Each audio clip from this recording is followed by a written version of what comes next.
नमस्कार। आज मैं फिर प्रस्तुत हूँ आपके सम्मुख कक्षा 12वीं की पाठ्य पुस्तक अंतरा के साथ अंतरा भाग 2 ऐच्छिक के साथ। बच्चों, अंतरा भाग 2 ऐच्छिक के एक पाठ जयशंकर प्रसाद जी द्वारा रचित कानिलिया का गीत और देवसेना का गीत कविता मैं आपको छुट्टियों से पहले पढ़ा चुकी हूँ। आज मैं पढ़ाऊंगी सूर्यकांत त्रिपाठी निराला द्वारा रचित गीत गाने दो मुझे कविता और सरोज स्मृति। ये दो कविताएं हैं सूर्यकांत त्रिपाठी निराला जी की। तो आज मैं बताऊंगी आपको सूर्यकांत त्रिपाठी निराला जी द्वारा रचित कविता गीत गाने दो मुझे का सारांश और व्याख्या। सबसे पहले हम जानते हैं कि सूर्यकांत त्रिपाठी निराला जी के जीवन के बारे में जानना आवश्यक है। बहुत बड़े कवि रहे हैं सूर्यकांत त्रिपाठी निराला जी। तो जानते हैं कि इनका जन्म कहाँ हुआ और इनकी कौन सी मुख्य साहित्यिक विशेषताएं हैं। निराला जी का जन्म बंगाल के मोदनीपुर जिले के महिषादल गांव में हुआ था। उनका पैतृक गांव गढ़कोला उन्ना उत्तर प्रदेश में है। उनके बचपन का नाम सूर्य कुमार था।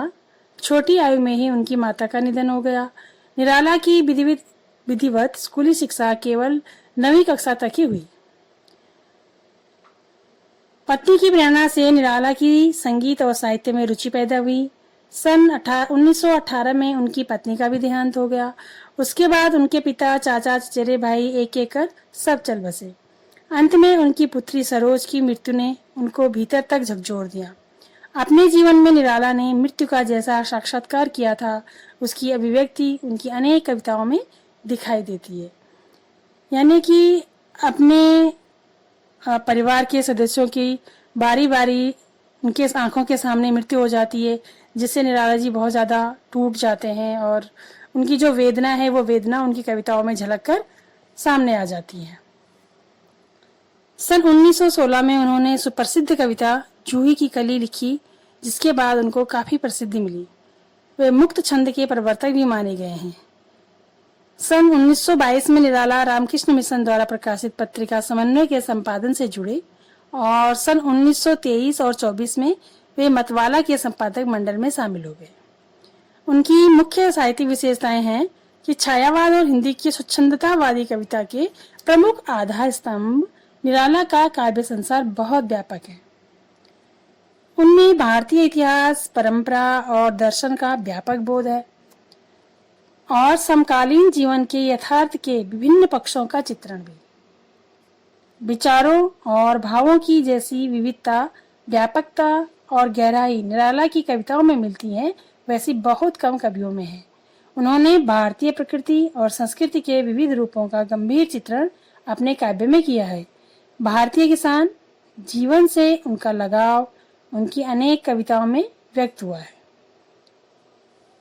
यदि निराला मुक्त छंद के प्रवर्तक कवि माने जाते हैं, तथापि उन्होंने विभिन्न छंदों में भी कविताएं लिखी। उनके काव्य संसार में काव्य रूपों की विविधता भी देखने को मिलती है। एक और जहां उन्होंने राम की शक्ति पूजा और तुलसीदास जैसी प्रबंधात्मक कविताएं लिखी, तो वहीं दूसरी ओर पर गीतों को भी रचना की। उन्होंने हिंदी भाषा में गजलों की भी रचना की है। उनकी प्रमुख रचनाएं हैं परिमल, गीतिका, अनामिका, तुलसीदास, कुकुरमुत्ता।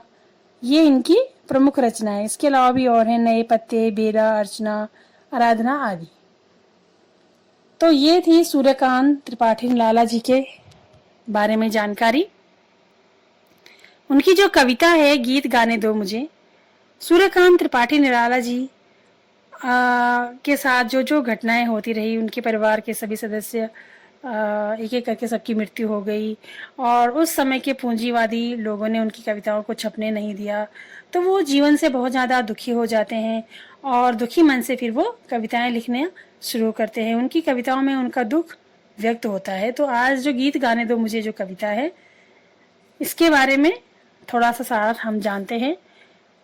मानवता के पुजारी दीनबंधु सूर्यकांत त्रिपाठी निराला जी ने अपनी गीत गाने दो कविता में आज के संवेदनहीन वातावरण को विचित्रित किया है।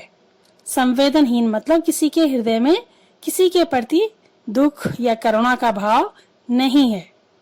वर्तमान में मनुष्य चोट खाते, संघर्ष करते हुए इतना निर्मम हो गया है कि उसके लिए जीवन एक बोझ बन गया है। अब मनुष्य के लिए जीवन आसान नहीं है।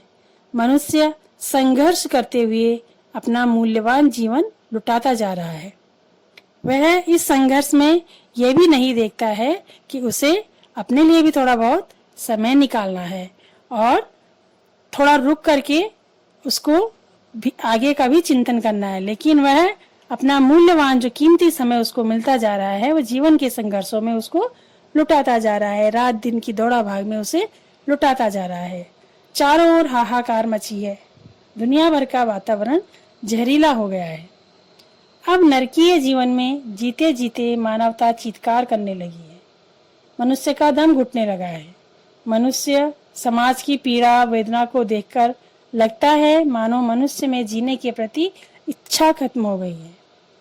कभी अमानवीय जीवन जीने वाले लोगों में पुनः जीवन के प्रति आशा जगाना चाहता है। वह प्रत्येक मनुष्य की पीड़ा को हल लेना चाहता है। वह एक गीत गाकर हतोत्साहित लोगों को जीवन के प्रति आशान्वित करना चाहता है। वह गीत गाकर मानव समाज को पीड़ा से मुक्ति दिलाना चाहता है। वह मनुष्य में मनुष्य के प्रति करुणा भाव जगाना चाहता है। ये थी कविता का सार, गीत गाने दो मुझे। आप पढ़ते हैं आगे कविता। गीत गाने दो मुझे तो वेदना को रोकने को, गीत गाने दो मुझे तो वेदना को रोकने को, यानी अपने मन की पीड़ा, अपने मन की वेदना, अपने मन का दुख दूर करने के लिए मुझे गीत गाने दो, ताकि मेरे मन की जो करुणा है, मेरे मन में जो दुख है वो कम हो जाए, वो दूर हो जाए। हिंदी साहित्य में दीनबंधु कहलाए जाने वाले कवि सूर्यकांत त्रिपाठी निराला की कविता गीत गाने दो मुझे से उद्धृत इस काव्यांश में वह कहना चाहते हैं कि आज सारा संसार संघर्षों में उलझ रहा है।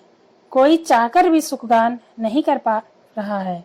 अतः कवि मनुष्य में जीवन के प्रति नवोल्लास जगाने के लिए, नई चेतना जगाने के लिए, उन्हें दुखों को भूलकर एक सुखगान गाने के लिए प्रेरित कर रहा है।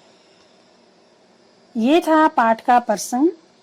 अब आगे की पंक्तियां पढ़ती हूँ और फिर उसकी व्याख्या आपको बताती हूँ। आगे की पंक्तियां हैं। चोट खाकर राह चलते होश के भी होश छूटे, हाथ जो पाथे थे ठग ठाकुरों ने रात लूटे, कंठ रुकता जा रहा है आ रहा है काल देखो, कंठ रुकता जा रहा है आ रहा है काल देखो। मनुष्य के हृदय की वेदना पीड़ा को समाप्त करने के लिए, गीत गाने के लिए कवि कहता है, मनुष्य जीवन पथ पर चलते चलते संघर्षों में इतना दुखी हो चुका है कि बुद्धिमान कहा जाने वाला मनुष्य भी एक बार की तो दुख पीड़ाओं से विचलित हो ही उठता है। मनुष्य को जीवन के प्रति अविश्वास हो गया है। उसे स्वयं अपने हाथों पर भी विश्वास नहीं रहा है। पहले उसे अपने हाथों पर भरोसा था, परंतु पूंजीवादी व्यवस्था के चलते अब वह श्रमहीन हो गया है। यानी पूंजीवादी व्यवस्था देश में अपना घर कर चुकी है और गरीब मजदूर वह बेचारा बेबस है। उनके आगे लुटा हुआ सा अपने आप को महसूस कर रहा है। उसे अपने हाथों पर भी भरोसा नहीं है। उसने चोट खा ली है। राह पर चलते चलते, जीवन के संघर्षों पर चलते चलते बहुत सी चोटें उसने खाई हैं और उन चोटों को खा करके उसके अपने होश अब नहीं रहे। उसके होश छूट रहे हैं। वह हाथ जो पाथे थे, उससे जो अपने हाथों पर जो विश्वास था, मजदूर को जो अपने हाथों पर विश्वास था, अब वो विश्वास भी उन ठग लुटेरों ने लूट लिया है। किसने? पूंजीवादी लोगों ने, यानी अमीर लोगों ने। वह श्रमहीन हो गया है, यानी उसके पास कुछ काम नहीं बचा है। मालिक कहे जाने वाले ठगों ने उसके हाथों का सहारा भी लूट लिया है।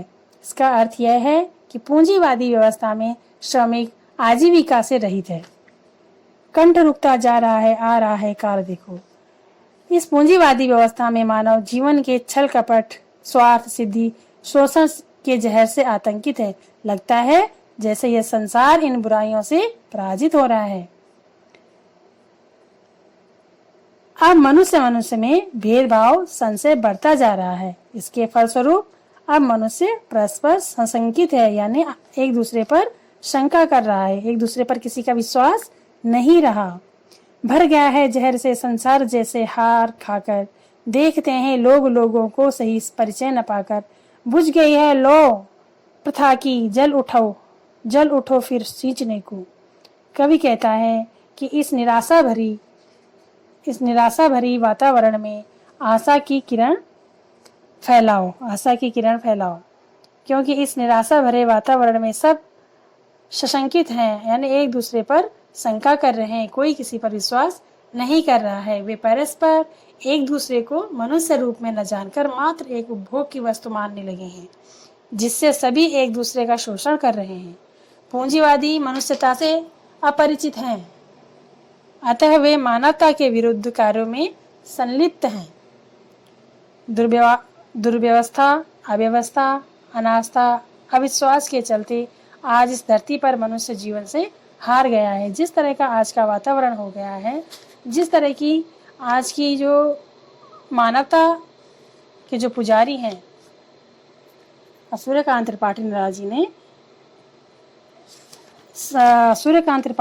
जी ने मानवता के पुजारी सूर्यकांत त्रिपाठी निराला जी ने संवेदनहीन होते हुए वातावरण का मार्मिक जो ये चित्रण किया है, उन्होंने जो इसको महसूस किया है, उसे अपनी कविता के द्वारा व्यक्त कर रहे हैं। वो कहते हैं कि मानवता के विरुद्ध कार्यों में संलिग्ध है व्यक्ति, दुर्व्यवस्था है, समाज में अव्यवस्था है, अनास्था है, अविश्वास है। इसके चलते इस धरती पर मनुष्य जीवन से हार गया है। इससे इस धरती पर मानव जीवन रूपी लौ बुझी बुझी सी दिखाई देती है। ऐसा लगता है कि मनुष्य के जीवन की लौ अब बुझ रही है। अंततः कभी मनुष्य को इस धरती पर जीवन रूपी बुझती लौ को पुनः जलाने, सींचने के लिए प्रेरित करने के लिए गुणगान करना चाहता है। इसीलिए कवि कहता है कि गीत गाने दो मुझे वेदना को रोकने को, इस वेदना को, इस संकट भरी घड़ी को रोकने के लिए मुझे गीत गाने दो। तो ये था आज का कविता गीत गाने दो मुझे, सूर्यकांत त्रिपाठी निराला द्वारा रचित। एक और कविता इस पाठ के अंतर्गत है सूर्यकांत त्रिपाठी निराला जी की सरोज स्मृति। इसको मैं दूसरी वीडियो में आपको समझाऊंगी। और आज के लिए इतना ही। अब आप इस कविता को अपनी नोटबुक में लिखेंगे, इसका सार लिखेंगे और प्रसंग और व्याख्या भी लिखेंगे। धन्यवाद।